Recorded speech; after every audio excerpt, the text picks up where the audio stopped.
আসসালামু আলাইকুম সম্মানিত হবু শিক্ষকগণ, আপনারা সবাই কেমন আছেন? আমি কিন্তু আপনাদের সামনে আবারও চলে এসেছি। আজকে আলোচনা করব 17তম শিক্ষক নিবন্ধন পরীক্ষার গণিত অংশের ব্যাখ্যাংশের সমাধান। আজকে কিন্তু কলেজ লেভেলে আলোচনা করব। আপনারা কি কোথা থেকে লাইভটি দেখছেন এবং লাইভটি ক্লিয়ার দেখতে পাচ্ছেন কিনা অবশ্যই কমেন্ট করে জানাবেন। এবং আমি মোহাম্মদ আনোয়ার হোসেন আপনাদের সাথে আছি এবং শিক্ষক নিবন্ধন পরীক্ষার আগ পর্যন্ত কিন্তু এরকম বিভিন্ন রকমের পরীক্ষার প্রশ্নগুলো নিয়ে আমরা কিন্তু আলোচনা করব এবং আমাদের এই আলোচনা কিন্তু ধারাবাহিকভাবে চলবে ইনশাআল্লাহ। আমরা আজকের আমাদের আলোচনার বিষয় হচ্ছে 17তম শিক্ষক নিবন্ধন প্রিলির প্রশ্ন ব্যাখ্যা সহ সমাধান। আমরা এটা নিয়ে আজকে আলোচনা করব। আমরা দেখি আমাদের সাথে লাইভে কে কে যুক্ত আছেন, একটু আমরা দেখার চেষ্টা করি যে আপনারা কি আসলেই লাইভটি ক্লিয়ার দেখতে পাচ্ছেন কিনা। আমিও একটু চেক করে নিই।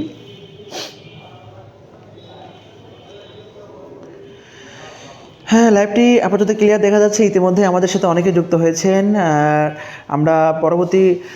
আমরা আলোচনা দীর্ঘায়িত না করে আমরা আমাদের সঠিক লাইনে অগ্রসর হই, অর্থাৎ প্রশ্ন সমাধান নিয়ে আমরা কাজ করি। আমরা গতদিন আমি যেটা আলোচনা করেছিলাম 18তম শিক্ষক নিবন্ধন স্কুল লেভেল, ওখানে একটি প্রশ্ন এসেছিল, এত সংখ্যাটিকে কোন ক্ষুদ্রতম সংখ্যা দ্বারা ভাগ করলে গুণ করলে গুণফল পূর্ণবর্গ সংখ্যা হবে, ক্ষুদ্রতম সংখ্যাটি আমাদের নির্ণয় করতে বলেছিল। আমি কিন্তু তখনই আপনাদেরকে গুণের সাথে ভাগটাকেও আমি দেখিয়ে দিয়েছিলাম যে গুণের ক্ষেত্রে আমরা যে কাজটা করি ভাগের ক্ষেত্রেও সেম কাজ করি। সেম কাজটা কি, গুণের ক্ষেত্রে যে কাজটা করি আমরা ভাগের ক্ষেত্রেও আমরা সেম কাজ করি। সেই কাজটা হচ্ছে কি, আমরা প্রথমে ওই সংখ্যাটিকে মৌলিক গুণনীয়কগুলো আমরা বের করে নিই। মৌলিক গুণনীয়কগুলো বের করে নিয়ে জোড়ায় জোড়ায় সবগুলোকে আমরা রূপান্তর করি। তাহলে এখানে যে সংখ্যাটি দেয়া রয়েছে এই সংখ্যাটিকে যদি আমরা মৌলিক গুণনীয়কগুলো বের করে নিই, আর আপনারা জানেন সবাই মৌলিক গুণনীয়কগুলো বের করার যে নিয়মটা রয়েছে, আমরা এখানে প্রথমে এই সংখ্যাটি লিখে আমরা 2 দ্বারা ভাগ করব। 2 দ্বারা ভাগ করলে তাহলে এখানে আমরা পাবো 10 দোকান 20, 9 দোকান 18, 7 দোকান 14। এই যে আমরা আবার 2 দ্বারা ভাগ করব। 5 দোকান 10, 4 দোকান 8, 8 দোকান 16, 8 দোকান 16। আবার আমরা 2 দ্বারা ভাগ করব। 2 দোকান 4, 7 দোকান 14, আবার 2 দ্বারা ভাগ করব।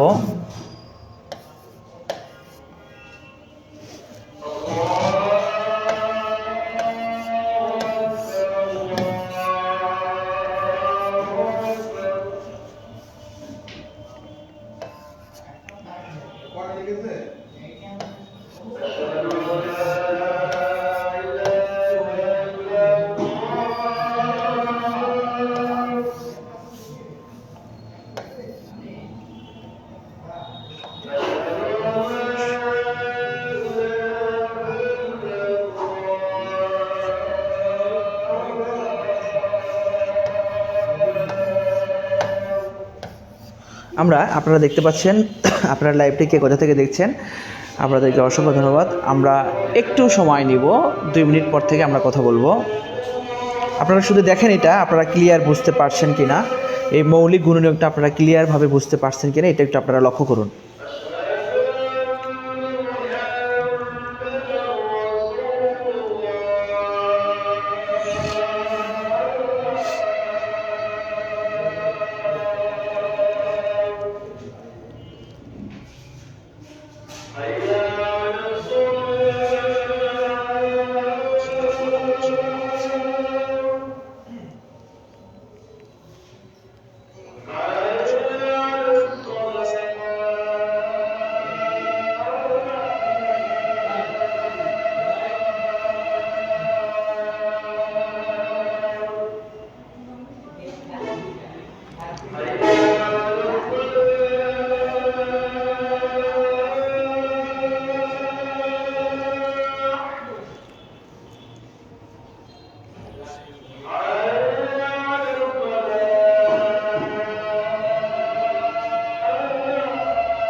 ইতিমধ্যেই এমএসটি রুনি আক্তার বলেছেন, স্যার এগুলো কি নিবন্ধন প্রশ্ন সমাধান করছেন? জি, আমরা আজকে আলোচনা করছি 17তম শিক্ষক নিবন্ধন কলেজ লেভেলে আমরা নিয়মিত শিক্ষক নিবন্ধন পরীক্ষার গণিত অংশের ব্যাখ্যাসহ সমাধান করছি। আপনারা আমাদের পেজটি ফলো করে রাখবেন এবং শেয়ার দিয়ে রাখবেন।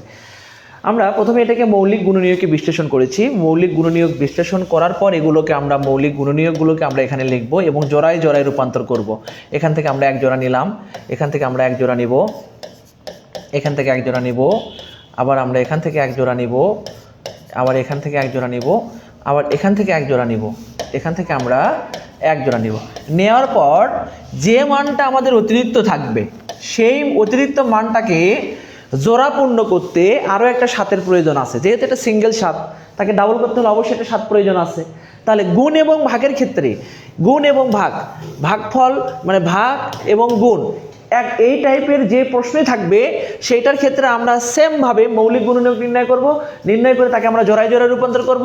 জোড়ায় জোড়ায় রূপান্তর করার পর যে মানটা আমাদের জোড়াবিহীন হবে সেই মানটাই হবে আমাদের সঠিক উত্তর। তাহলে আমাদের সঠিক উত্তর হবে 7।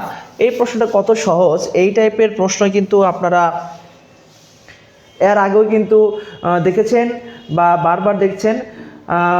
আমি আপনাদেরকে আবারও বলছি, আপনারা যারা মাত্র জয়েন করলেন আপনাদেরকে বলি, আজকে আমরা আলোচনা করছি 17তম শিক্ষক নিবন্ধন পরীক্ষার গণিত অংশের ব্যাখ্যাসহ সমাধান কলেজ লেভেল। অর্থাৎ আমাদের আজকে আলোচনাটা হচ্ছে 17তম কলেজ। এখানে দেখেন প্রশ্নগুলো দেয়া রয়েছে, এখানে বলা রয়েছে আমরা আলোচনা করছি 17তম NTRCA শিক্ষক নিবন্ধন পরীক্ষার যে প্রশ্নগুলো রয়েছে এটা কলেজ, আমরা কলেজ লেভেলটা নিয়ে আজকে আলোচনা করছি। এখানে লেখা আছে 91, 101, 117, 123। তাহলে এই সংখ্যাগুলোর মধ্যে কোনটি মৌলিক সংখ্যা আমাদের নির্ণয় করতে হবে। কোন সংখ্যাটি মৌলিক সংখ্যা এটা আমাদের নির্ণয় করতে হবে। কিভাবে নির্ণয় করব? আপনি এই সংখ্যাগুলো দেখে কিভাবে বুঝবেন এটা মৌলিক সংখ্যা, এটা আপনি কিভাবে বুঝবেন, এটা আপনার বোঝার উপায় কি, এই বোঝার উপায়টা আমরা এখানে দেখব।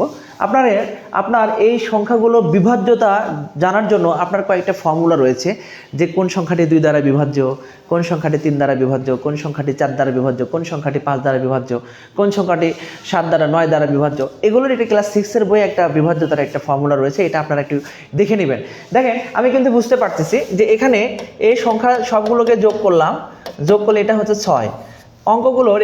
অঙ্কগুলোর যোগফল যদি 3 দ্বারা বিভাজ্য হয় তাহলে সংখ্যাটি 3 দ্বারা বিভাজ্য। সুতরাং এই সংখ্যা মৌলিক সংখ্যা নয়, কারণ এটা 3 দ্বারা বিভাজ্য। তারপরে এখানে খেয়াল করুন, এখানে 1 + 1 + 7, তাহলে এখানে কত হচ্ছে 9। তাহলে অঙ্কগুলোর যোগফল যদি 9 দ্বারা বিভাজ্য হয় সেই ক্ষেত্রে সেই সংখ্যাটি 9 দ্বারা বিভাজ্য, তাহলে 117 9 দ্বারা বিভাজ্য। সুতরাং এটাও মৌলিক সংখ্যা নয়। এবার এখানে আসেন 101 এবং 91। এখন 91কে যখন আপনি ভাগ করার চেষ্টা করবেন, দেখেন 91টা এখানে আমরা খেয়াল করি এবং 101টা এখানে খেয়াল করি। তাহলে 101 এবং 91 যখন আমরা ভাগ করব, এটা আমরা একটু আমাদের জানতে হবে যে আসলে আপনাদেরকে আরও একটা ফর্মুলা আমি আর আগে দেখিয়েছিলাম, 1 থেকে 100 পর্যন্ত মৌলিক সংখ্যার যে চারটা সেটা আমি দেখিয়েছিলাম। তাহলে 90 থেকে 100 পর্যন্ত মৌলিক সংখ্যা রয়েছে সে একটি মৌলিক সংখ্যা আপনাদের জানতে হবে, সেটা কি 91 না 97, এটা আপনাদের জানতে হবে। এইটা যদি আপনারা জানতে পারেন তাহলে কিন্তু এখান থেকে এই প্রশ্নটা আপনারা কিন্তু সমাধান করতে পারবেন। তাহলে আপনারা বলুন যে আপনারা আমাদের সাথে যারা লাইনে যুক্ত আছেন, আমি আপনাদেরকে বলি যে 91 এবং 101-এর মধ্যে মৌলিক সংখ্যা কোনটি? আপনারা একটু আমাকে সঠিক উত্তর দিয়ে সহযোগিতা করুন, দেখি আপনারা কে সঠিক উত্তর দিতে পারেন খুব দ্রুত সময়ের মধ্যে। এখানে রুনি আক্তার আপনি বলেছেন যে আমরা আমাদের নিয়মিত সলভিং ক্লাসগুলো আমরা ফ্রি ক্লাস দিয়ে থাকি এবং আমাদের পেইড কোর্সে ক্লাসগুলো চলমান আছে, এবং আমরা নিয়মিত এই ক্লাসগুলো আমরা দিয়ে যাচ্ছি। শিক্ষক নিবন্ধন পরীক্ষার বিগত বছরের যে প্রশ্নগুলো রয়েছে সেই প্রশ্নগুলো আমরা নিয়মিত সমাধান দিয়ে যাচ্ছি। তাহলে এখান থেকে আপনারা অনেকেই কমেন্ট করে জানাচ্ছেন এখনও কোনো উত্তর আপনারা দেননি। আমি আপনাদেরকে বলে দিচ্ছি যে 90 থেকে 100 পর্যন্ত মৌলিক সংখ্যা হচ্ছে একটি, সেই একটি মৌলিক সংখ্যা হচ্ছে 97, এটা আপনারা মাথায় রাখবেন। এবং 91কে আমরা ভাগ করতে পারি 13 দ্বারা, 7 13 91, এটা আপনাদের জানতে হবে। সেই ক্ষেত্রে আমরা বলতে পারি 101 হচ্ছে আমাদের মৌলিক সংখ্যা। এটা হচ্ছে 7 গুণ 13, তাহলে 7 13 91, তাহলে এটা মৌলিক সংখ্যা নয়। এখন আপনাদের জানতে হবে মৌলিক সংখ্যা কি। মৌলিক সংখ্যা হচ্ছে এক থেকে বড় যে সকল স্বাভাবিক সংখ্যার এক এবং ওই সংখ্যা ছাড়া অন্য কোনো গুণনীয়ক নেই, ওই সকল সংখ্যাগুলোকে আমরা বলি মৌলিক সংখ্যা। তার মানে আমরা 100% শিওর 101 হচ্ছে আমাদের মৌলিক সংখ্যা। 101-এর 1 এবং 101 ছাড়া অন্য কোনো গুণনীয়ক নেই। পরবর্তী প্রশ্ন ইতিমধ্যেই মাহবুব আলম, আপনার উত্তর সঠিক হয়েছে। আমাদের পেজে ক্লাসগুলো দেয়া আছে, আপনি আমাদের পেজগুলোতে মানে স্ক্রল করবেন, দেখবেন যে আমাদের সবগুলো ক্লাস আমাদের পেজে নিয়মিত হচ্ছে। তারপরে দেখেন যে প্রশ্নটা আমরা এখানে দেখতে পাচ্ছি, এটা খুব ইজি একটি প্রশ্ন, এটা খুবই ইজি একটি প্রশ্ন। আমি আপনাদের আবারও বলছি, মান নির্ণয় করার জন্য আমাদের সূত্রের কোনো বিকল্প নেই। সেটা মান নির্ণয় হতে পারে বর্গের মান নির্ণয়, হতে পারে ঘনের মান নির্ণয়, ঘন বর্গ যে মান নির্ণয় আমরা করি না কেন, আমাদের ম্যাথমেটিক্যাল যে রুলসগুলো রয়েছে, যে সূত্রগুলো রয়েছে, এই সূত্রগুলোর কোনো বিকল্প নেই।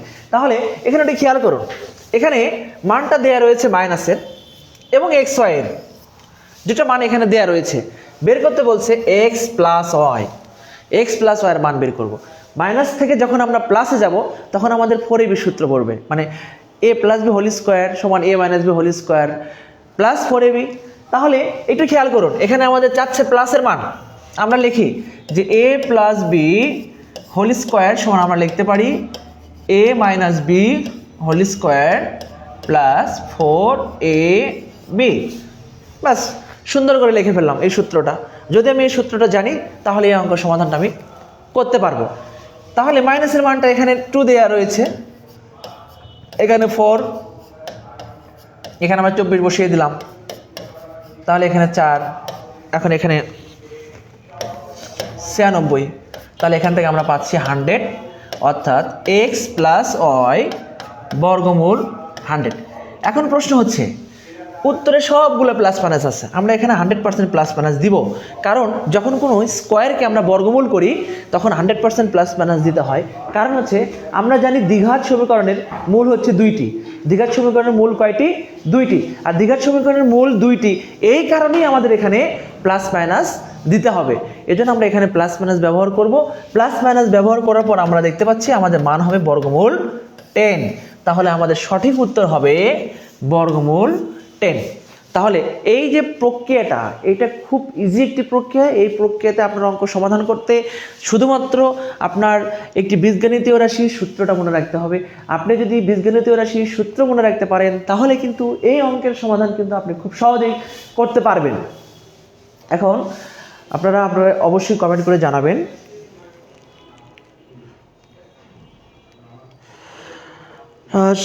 এটা আমরা আজকে আলোচনা করছি 17তম শিক্ষক নিবন্ধন প্রিলির গণিত অংশের ব্যাখ্যাংশের সমাধান কলেজ লেভেলটা নিয়ে আজকে আমরা আলোচনা করছি। 17তম শিক্ষক নিবন্ধন, আমি আবারও বলছি, আমরা আজকে আলোচনা করছি 17তম শিক্ষক নিবন্ধন। আমি পরবর্তী প্রশ্ন দেখি, আমি আপনাদেরকে এখানে উল্লেখ করে দিচ্ছি যে আজকে আমরা আলোচনা করছি, আপনারা অনেকেই জিজ্ঞাসা করতেছেন।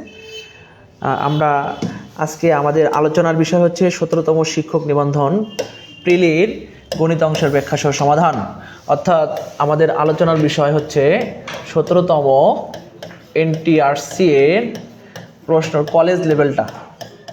আমরা কলেজ লেভেলটা নিয়ে আলোচনা করতেছি। 17তম শিক্ষক নিবন্ধন প্রিলির গণিত অংশের ব্যাখ্যাসহ সমাধান। আপনারা যারা কমেন্টস করছেন অবশ্যই আপনাদেরকে বলে রাখি, আজকে আমরা আলোচনা করতেছি 17তম শিক্ষক নিবন্ধন প্রিলির ব্যাখ্যাসহ সমাধান কলেজ লেভেল। দেখেন এখানে বলছে আমাদের এর মান নির্ণয় করার জন্য। আমি আপনাদেরকে সংক্ষেপে কিছু জিনিস শেখানোর চেষ্টা করি, একটু বেসিকটা শেখানোর চেষ্টা করি। বর্গমূল থাকলে আমরা সেটাকে a টু দি পাওয়ার হিসেবে হাফ লিখি। ঘনমূল থাকলে আমরা সেটাকে লিখি হচ্ছে a টু দি পাওয়ার 1/3। যদি 4 ঘাতের মূল থাকে তাহলে আমরা সেটাকে লিখি হচ্ছে a টু দি পাওয়ার 1/4। এখন এই মানগুলোকে কেটে দেওয়ার জন্য আমরা কি করি, যখন বর্গমূল থাকে তখন আমরা তাকে একটি স্কোয়ার করি, স্কোয়ার এবং এই বর্গমূলটা কেটে যায়। যখন ঘনমূল থাকে এই ঘনমূলকে কেটে দেওয়ার জন্য আমরা এটা কি করি, যে ঘনমূল করি, তাহলে এখানে এটা এবং এটা কেটে যায়। কেন কেটে যায় একটু খেয়াল করুন, এখানে আমরা একটা কিউব দিলে এটা এটা কি হবে, কেটে যাবে, কারণ পাওয়ার এবং পাওয়ার গুণ হবে। 4 ঘাতের মূল থাকলে, 4 ঘাতের মূল যখন থাকবে তখন আমরা একটা 4 নেই, 4 নেওয়ার কারণে এটা এবং এটা কেটে যায়। কেন কেটে যায় একটু লক্ষ্য করুন, এখানে একটা 4 দিয়ে দেখুন, পাওয়ার এবং পাওয়ার গুণ করলে এই মানটা এবং এই মানটা কেটে যাবে। তাহলে আমরা কিন্তু এখান থেকে ক্লিয়ার হয়ে গেলাম যে আসলে এখানে কি করতে হবে। তাহলে এখানে দেখতে পাচ্ছি ঘনমূল আছে এবং এখানে একটা বর্গমূল রয়েছে, আমাদের মান নিয়ে আসতে হবে এ এর মান। তা যেহেতু এটা ঘনমূল রয়েছে, আমরা যদি ঘন করি উভয় পাশে এক পাশে আবার করা যাবে না, আমরা উভয় পাশে একটা ঘন নির্ণয় করি, এটা ঘন করে দেই এই যে, তাহলে কিন্তু আমরা আমাদের কাঙ্ক্ষিত মানটা পেয়ে যাব। এই যে এটা এবং এটা কেটে যাবে, আমরা এর মানটা পেয়ে যাচ্ছি। এখন এই মানটাকে আমি যদি আপনাদেরকে একটু ভেঙে দেখাই তাহলে আপনাদের আর সমস্যা হওয়ার কথা না। কিভাবে ভেঙে দেখাবো, এই যে আমরা এই মানটাকে স্কোয়ার করব এবং এই মানটাকে কিন্তু আমরা ঢুকিয়ে দিলাম, অর্থাৎ দেখেন এখানে 2টা মান রয়েছে, এখানে একটা মান, টোটালে 3টা মান, স্কোয়ার এবং বর্গমূল কেটে গেল, এই যে এই যে আমরা এটা এর মান পেয়েছি। তাহলে আমরা এর মানটা আমরা পেয়ে গেছি। তাহলে 5√5, আপনাদেরকে আমি আবারও বলছি, আপনারা যারা শিক্ষক নিবন্ধন পরীক্ষার মাধ্যমে আসন্ন 19তম পরীক্ষার মাধ্যমে আপনারা শিক্ষক হতে চান, আপনারা কিন্তু জানেন যে ইতিমধ্যেই শিক্ষক নিবন্ধন পরীক্ষাগুলো আরও আকর্ষণীয় হয়েছে। কেন হয়েছে, ইতিমধ্যেই 15% বাড়ি ভাড়া বেসরকারি শিক্ষকরা পাচ্ছে, উৎসব ভাতা পাচ্ছেন, এবং আপনারা হয়তো এটাও জানেন যে আমরা আগে উৎসব ভাতা পেতাম 25%, এখন কিন্তু আমরা উৎসব ভাতা পাচ্ছি হচ্ছে 50%। এবং আপনারা এটাও জানেন যে সবথেকে আকর্ষণীয় যে বিষয়টা, শিক্ষা প্রতিষ্ঠানের প্রধান, সহকারী প্রধান, প্রিন্সিপাল, ভাইস প্রিন্সিপাল এগুলো কিন্তু এখন ইন্টারসির মাধ্যমেই নিয়োগ হচ্ছে। তাহলে এই বিষয়টা কিন্তু মানে খুবই ইন্টারেস্টিং একটি বিষয়। এই জন্য আপনারা যারা শিক্ষক নিবন্ধন পরীক্ষার মাধ্যমে শিক্ষক হতে চান, আমি বলবো আপনাদের আর হাতে কোনো সময় নেই। আপনারা অনেকেই অনেক পেজ থেকে আপনাদেরকে বলছে বা অনেকেই আপনাদের বলছে যে শিক্ষক নিবন্ধন পরীক্ষার সার্কুলার হবে না, কিন্তু আমরা কেন ক্যাম্পিং করি? আমাদের ক্যাম্পিংগুলো করার কারণ এটাই যে আপনি যেন পিছিয়ে না থাকেন, আপনি নিজেকে প্রস্তুত করুন। সার্কুলার হওয়ার 2 মাস বা 3 মাসের মধ্যে কিন্তু আপনি শিক্ষক নিবন্ধন নিয়ে কিন্তু প্রিপারেশন গুছিয়ে নিতে পারবেন না, কারণ আদার্স চাকরির বিষয়টা আর শিক্ষক নিবন্ধন টোটালি আলাদা। আপনার হয়তো বা 100 মার্কসের পিলিটা হতে পারে, কিন্তু 100 মার্কসের যে রিটার্নটা রয়েছে, মানে এমসিকিউ টাইপের যে রিটার্নটা, এটা কিন্তু আদার্স চাকরিগুলো থেকে কিন্তু আলাদা। এটা কিন্তু সম্পূর্ণ আপনার একাডেমিকটাকে ফোকাস করতে হবে। আপনি যে অনার্স লেভেলের যে একাডেমিকটা ফোকাস করেছেন, সেই একাডেমিকটাকে কিন্তু সিলেবাস আকারে ওনারা করে দিচ্ছে, ওই সিলেবাসটাকে কিন্তু আমরা ফোকাস করতে হবে। ওই সিলেবাস ফোকাস করেই কিন্তু আমরা ভালো ফলাফল অর্জন করতে হবে। যেমন অ্যাজ ফর এক্সাম্পল আমি যদি আপনাদেরকে বলি যে আমার যেমন সর্বশেষ 16তম শিক্ষক নিবন্ধন পরীক্ষা আমি অ্যাটেন্ড করি, সেখানে আমি আমার ম্যাথমেটিক্স সাবজেক্ট, আমি গণিতে 92 মার্কস পেয়েছি। এটার যে ব্যাখ্যাটা যে আমি কীভাবে 92 মার্কস পেলাম, মানে এটার যে ব্যাখ্যাটা, মানে আমি আমাকে দিয়ে যদি উদাহরণ দেই, এটা কিন্তু আপনার আসলে একদিনে কিন্তু সম্ভব হয়নি, এটা কিন্তু দীর্ঘ সময়ের একটা সফলতা। এই দীর্ঘ একটা জার্নি ছিল। আমি যখন কলেজের 14তম নিবন্ধন দিই, তখন কিন্তু কলেজে আমি 89 পেয়েছিলাম। আর যখন আমি 15তম কলেজের নিবন্ধন দিই, তখন কিন্তু আমি জাস্ট 1 মার্কস আমার বাড়ছিল, মানে 90 পেয়েছিলাম। আর 16তমতে 92 পেয়েছিলাম। মানে এটার যেটা দীর্ঘ জার্নি, যে 3টা পরীক্ষা আমি যখন দিলাম, আমার 1, 2, 3 মার্কস আমার বাড়ছে। আসলে এই বিষয়গুলো কি আপনার শিক্ষক নিবন্ধন পরীক্ষা আদার্স সকল পরীক্ষার চাইতে আপনার একটু ভিন্ন টাইপের। এই জন্য আমরা ক্যাম্পিং করি আপনাদের মনকে চাঙ্গা রাখার জন্য, যাতে আপনারা পড়াশোনা স্টার্ট করতে পারেন, আপনারা ঘরে বসে না থেকে পড়াশোনা চালু করতে পারেন, এটা আমরা বলতে পারি। আপনি একাডেমিক অনেক ভালো রেজাল্ট করলেন, সিজিপিএ আউট অফ 4 পাইলেন, কিন্তু আপনি যদি চাকরি পরীক্ষায় এসে যদি আপনার একাডেমিক কোর্সগুলো সবগুলো যদি একত্রিতভাবে না গুছিয়ে নিতে পারেন, তাহলে কিন্তু আপনি ফলাফল ভালো করবেন না। এটা স্বাভাবিক বিষয়, এই বিষয়টি কিন্তু আমরা মাথায় রাখতে হবে।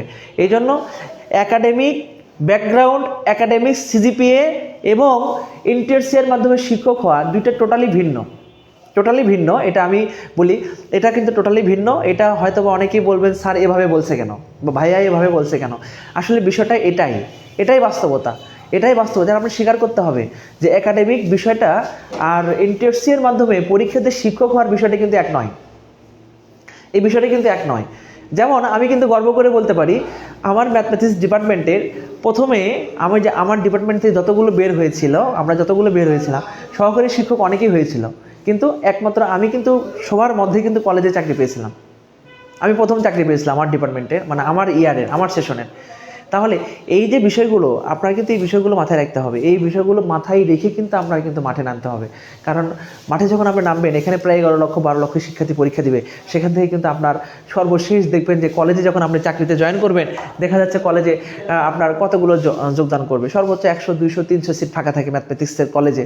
বা এমনও সাবজেক্ট আছে যেমন হিসাব বিজ্ঞান, আপনার হিসাব বিজ্ঞান কমার্সের যে সাবজেক্টগুলো রয়েছে, এখানে কিন্তু প্রশ্নের সংখ্যা খুবই সীমিত। এটা কিন্তু যেমন আমার পরিচিত আমার এক বড় ভাই 84 নাম্বারও চাকরি পায়নি।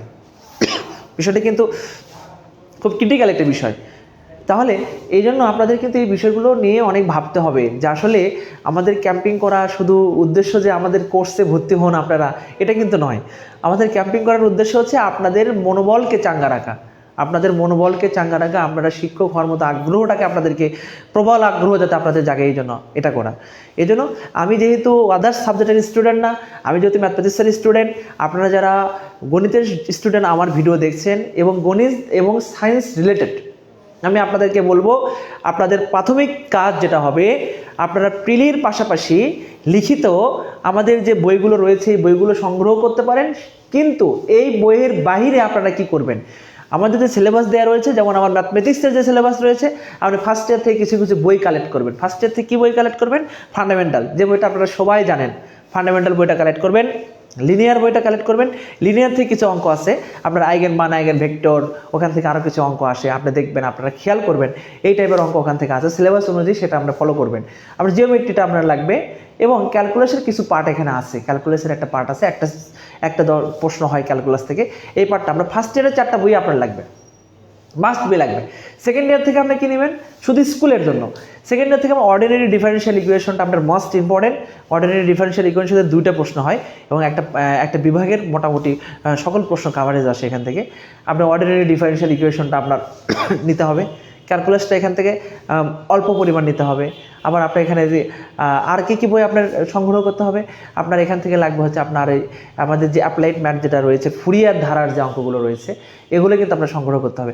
মোটামুটি ফার্স্ট ইয়ার এবং সেকেন্ড ইয়ারের বই যদি আপনারা টোটালি মানে একটু কাভারেজ দিতে পারেন, তাহলে কিন্তু আপনার মানে অনেক অংশে কিন্তু আপনি ভালো বেনিফিট পাবেন। এখন কী পড়বেন, কী পড়বেন না, এটা একটা বিষয়। যেহেতু প্রথম এমসিকিউ পরীক্ষা হচ্ছে, আপনাদের টার্গেট থাকবে হচ্ছে আপনারা যে টপিকটা দেখবেন, আমাদের প্রত্যেকটা অধ্যায় ভিত্তিক আমরা কিছু প্রশ্ন অনুযায়ী কিছু বই আপনাদেরকে প্রাথমিকভাবে দিয়েছি, যে বইগুলো আপনাদেরকে নির্দেশনা দিবে যে প্রশ্ন টাইপটা কেমন হতে পারে, প্রশ্নের ক্যাটাগরিটা কেমন হতে পারে।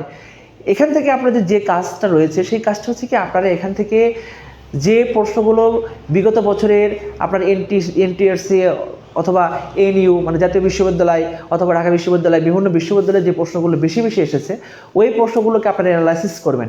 অ্যানালাইসিস করার পর আপনারা কিন্তু সেখান থেকে দেখবেন যে আসলে এই কোন প্রশ্নগুলো সংক্ষিপ্ত আকারে হতে পারে, এই প্রশ্নগুলো কিন্তু আপনারা এখান থেকে বেছে কিন্তু আপনারা নিতে পারবেন।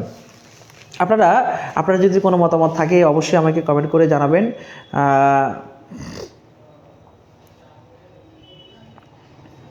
হ্যাঁ, আমি অবশ্যই গণিতের কোর্স করাবো। আপনারা গণিতের কোর্স পাবেন। আপনারা আমার আনোয়ার স্যার পেজে নক দিবেন, অথবা সাদিক স্যার পেজে নক দিবেন, অথবা সাদিক পাবলিকেশন পেজে নক দিবেন, অথবা আমাদের পার্সোনাল হোয়াটসঅ্যাপ নাম্বারে যোগাযোগ করবেন।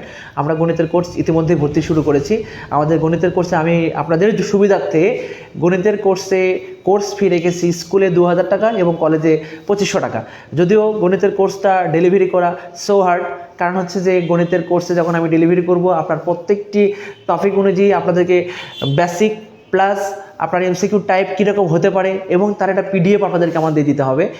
এটা যদিও একটা কষ্টসাধ্যকর বিষয়, এই জন্য কিন্তু তারপরেও আপনাদের জন্য কিন্তু মানে এত স্বল্প টাকায় মানে এত ভালো কোর্স কিন্তু আর কেউ দিবে না। জাস্ট আমি শুধুমাত্র আপনাদের জন্য এই কোর্সটা কিন্তু চালু করতে যাচ্ছি এবং ইতিমধ্যে আমরা ভর্তি শুরু করেছি। আপনারা আমাদের সাথে যোগাযোগ করবেন, আশা করি যে আপনারা ভালো কিছু পাবেন ইনশাল্লাহ।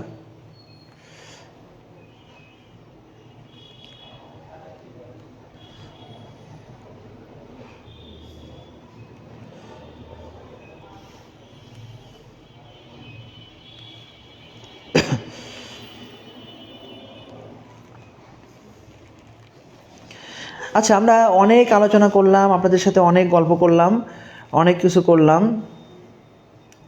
এখন আমরা আরেকটু অঙ্ক করি। অনেক গল্প করেছি, আসলে এত গল্প করা আসলে আমার পছন্দ না। আমি একটু পড়াশোনার মধ্যে থাকতে চাই আসলে, মানে বেশি গল্প আমার অত পছন্দও হয় না। একটু পড়াশোনা করি। দেখেন, আমি আপনাদেরকে প্রত্যেকটি ক্লাসে বলি যে আমাদের লগারিদমটা কেন গুরুত্বপূর্ণ, লগারিদমটা আমরা কেন করি। দেখেন, প্রত্যেকটি এমন কোনো শিক্ষক নিবন্ধন পরীক্ষা নেই যেখানে আপনার সূচক এবং লগারিদম থেকে প্রশ্ন আসেনি। মানে আপনি এমন কোনো প্রশ্ন কি আছে আপনি বলতে পারবেন না, আপনারা যখন দেখবেন সব জায়গায় আপনাদের সূচক এবং লগারিদম থেকে প্রশ্ন এসেছে। তাহলে আমরা জানি লগের বেজ এবং মানটা যখন সেম হবে তখন তার মানটা হবে 1। খুব সহজ হিসাব, বেজ এবং তার মানটা সেম হইলে মান হবে কত? 1। এটা আমরা মাথায় রাখবো। তাহলে এখানে খেয়াল করুন, এখানে বেজ দেওয়া রয়েছে log 2 বর্গমূল 5, এখানে মান রয়েছে 400। 2 বর্গমূল 5 লিখে তার পাওয়ার আমরা বসাবো। এখন আমরা তারপর এমন একটি মান বসাবো যে মানটা বসাইলে 400 মিলে যাবে। তাহলে কি হতে পারে? আমরা 1 বসাবো। 1 বসালে তো হয় না, কোনো কিছুর পাওয়ার 1 বসালে সেই মানটাই হয়। 2 বসাইলে 2 বর্গমূল 5 তার পাওয়ার স্কোয়ার করে দিলে এখানে হবে 2 স্কোয়ার, মানে এটাকে আমরা ভেঙে দিলাম। তাহলে এখানে হচ্ছে 4 × 5, তাহলে হবে 20। আচ্ছা, তাহলে তো হচ্ছে না, তার মানে মাস্ট বি এখানে আমাদের 4 বসাইতে হবে, কারণ এই মান তো বসানো যাবে না, কারণ বর্গমূলের পর বর্গমূল বসালে তার কোনো সঠিক উত্তর আসতেছে না এখানে। এই জন্য আমরা 4 বসাই দেখি কি ঘটনা ঘটে। 2 বর্গমূল 5 টু দি পাওয়ার 4, তাহলে এখান থেকে 2 পাওয়ার 4 এবং এখান থেকে আমরা বর্গমূল 5-এর পর এটা 4 বসিয়ে দিলাম, তাহলে এটা হবে 16। তাহলে এখান থেকে 5, এখানে হাফ, 4 কেটে দিলে 2, 25 আর 16 গুণ করলে হবে 400, তার মানে আমাদের মান হবে 4। তাহলে সঠিক উত্তর হবে আমাদের 4। এই যে এই পাওয়ারটা সামনে চলে আসবে, 2 বর্গমূল 5, 2 বর্গমূল 5, 4 ইন্টু কত? 1। এই যে সঠিক উত্তর হবে আমাদের 4। আপনারা যারা আমাদের সাথে লাইভে যুক্ত আছেন আপনাদেরকে সকলকে অসংখ্য ধন্যবাদ। আমরা 17তম শিক্ষক নিবন্ধন পরীক্ষার প্রশ্ন সমাধান করেছি।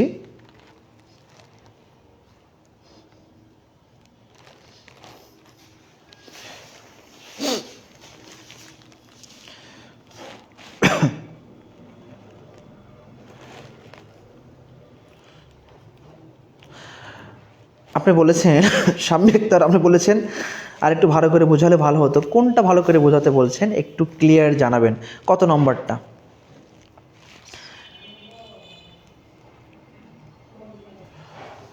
আপনি একটু ক্লিয়ার জানাবেন যে গণিতের আপনি কত নাম্বারটা, আপনি যদি কমেন্ট করে জানান তাহলে আমি বিষয়টা আরেকবার একটু রিপ্লে করব।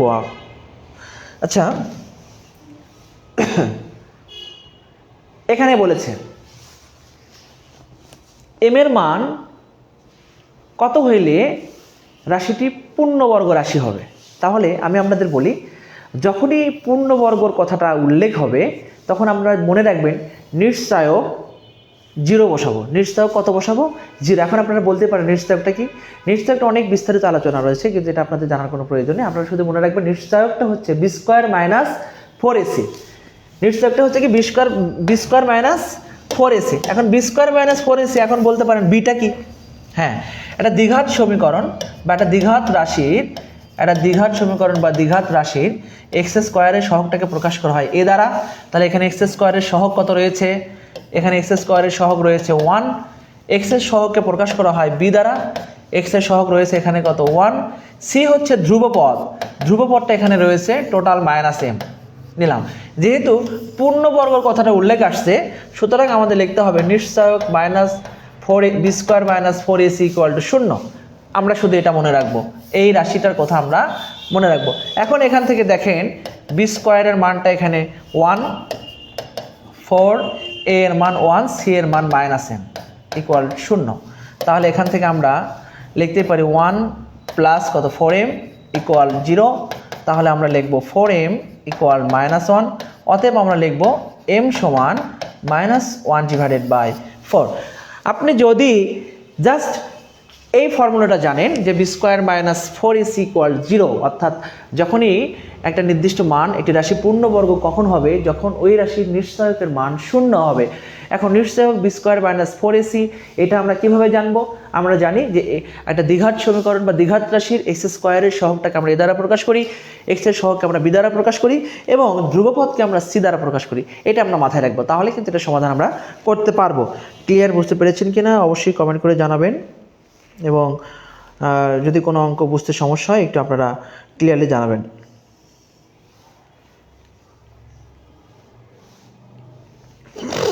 আমরা পরবর্তী প্রশ্ন নিয়ে একটু কাজ করি।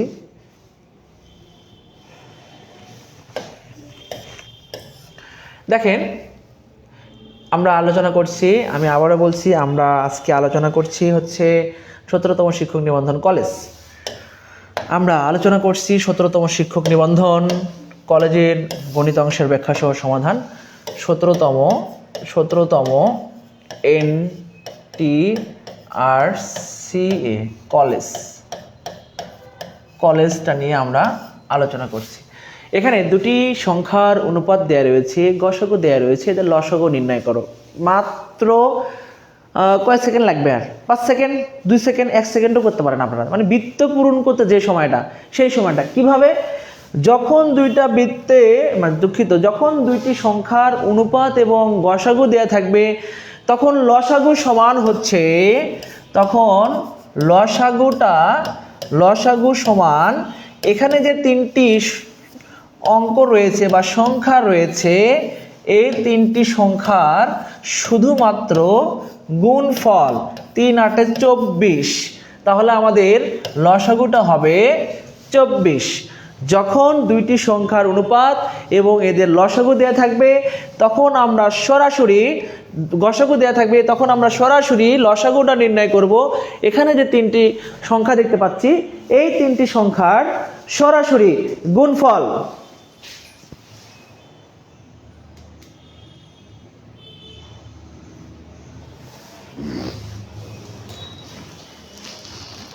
আমরা পরবর্তী প্রশ্ন দেখি, আর একটা প্রশ্ন দেখি। এই যে এ বি সি তিনটি ক্রমিক সমানুপাতিক হলে, এটা হচ্ছে অনুপাত এবং সমানুপাতের প্রশ্ন। আপনারা যারা নবম দশম শ্রেণীতে আছেন, আমাদের প্রিয় শিক্ষার্থী যারা আছে নবম এবং দশম শ্রেণী থেকে শুরু করে আপনাদের জব রিলেটেড প্রত্যেকের জন্য এই প্রশ্নটা অত্যন্ত গুরুত্বপূর্ণ। এ বি সি তিনটি ক্রমিক সমানুপাতিক হইলে নিচের কোনটি সঠিক? আপনাকে জানতে হবে ক্রমিক সমানুপাতিকটা কি। তিনটি রাশির ভিতরে প্রথম এবং দ্বিতীয় রাশি এবং দ্বিতীয় এবং তৃতীয় রাশির অনুপাত যদি সমান হয়, তখন আমরা বলবো রাশি তিনটিকে আমরা ক্রমিক সমানুপাতিক বলবো। কেমন? ধরেন এখানে তিনটে রাশি রয়েছে, একটা এ, একটা বি, একটা সি। তাহলে এ অনুপাত বি এবং বি অনুপাত সি, এই সত্যটাই হচ্ছে আমাদের ফলো করলেই ক্রমিক সমানুপাতিক হবে, এটা আমাদের মানতে হবে। তাহলে আমরা জানি অনুপাত মানে হচ্ছে ভগ্নাংশ, আমরা ভগ্নাংশ করলাম এই যে। তাহলে এখান থেকে আমরা লিখতে পারি বি দিয়ে বি গুণ করলে হবে বি স্কোয়ার, এ দিয়ে সি গুণ করলে হবে এসি। তাহলে আমাদের সঠিক উত্তর হবে বি স্কোয়ার সমান এসি। আমরা দেখতে পাচ্ছি কোথায় বি স্কোয়ার সমান এসি আছে, বি স্কোয়ার সমান এসি, এই যে বি স্কোয়ার সমান এসি।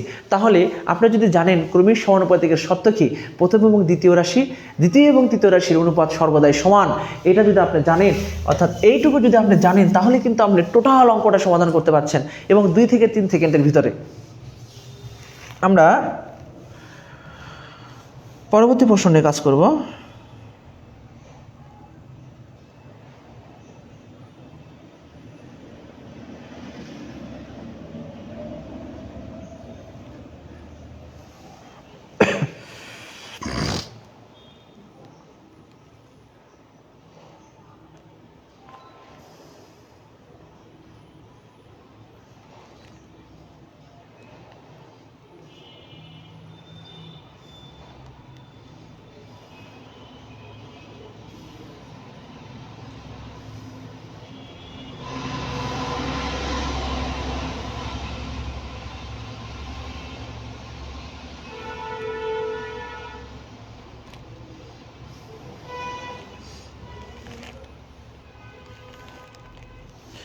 আমরা পরবর্তী আরেকটি প্রশ্ন দেখি।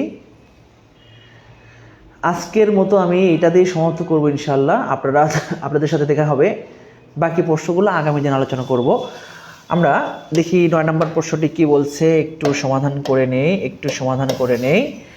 এখানে দেখতে পাচ্ছি একটি খুঁটির দৈর্ঘ্য 20 মিটার, এর ছায়ার দৈর্ঘ্য কত মিটার হলে উন্নতি কোণ 45 ডিগ্রি হবে? খুব ইজি একটি প্রশ্ন। আপনারা যদি একটু বেসিককে কাজে লাগান, মানে মেধাশক্তিকে কাজে লাগান, তাহলে কিন্তু এই প্রশ্ন করার জন্য আপনার অঙ্ক করতে হবে না।